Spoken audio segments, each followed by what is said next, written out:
8h04 sur Europe 1, la suite du journal de Christophe Charles. Après Manuel Valls mardi, Benoît Hamon quitte à son tour le Parti Socialiste. L'ancien candidat du PS à la présidentielle militait dans le parti depuis 30 ans. Il a annoncé son départ hier après-midi à l'occasion du lancement de son propre mouvement, le mouvement du 1er juillet.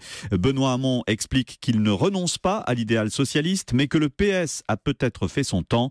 Qu'en disent ses anciens camarades? Le président du groupe socialiste au Sénat, Didier Guillaume, proche de François Hollande, déplore sa décision et il plaide pour que le PS se transforme et devienne une nouvelle force social-démocrate. Je crains qu'il ne reste plus grand monde au Parti Socialiste, effectivement. C'est toujours un drame quand des gens quittent une organisation politique, parce que le Parti Socialiste a une histoire. Mais je pense que c'est une sorte de clarification. Et il faut maintenant que ceux qui restent au Parti Socialiste définissent comment demain une force sociale démocrate à côté de la République en marche peut exister et peut travailler. Est-ce que ça vous paraît être un pas de plus vers ce que beaucoup décrivent comme étant la mort du Parti Socialiste? Je pense que le Parti Socialiste est très malade, en tout cas. Est-ce qu'il est mort? Je ne sais rien. En tout cas, les idées socialistes, les idées social-démocrates ne sont pas mortes. Elles sont incarnées quelque part par des ministres, elles sont incarnées par de nombreux députés dans la République en marche. Le parti d'Épinay tel qu'il est a vécu. Maintenant, les idées sont là. Est-ce que cette organisation politique est capable de se réformer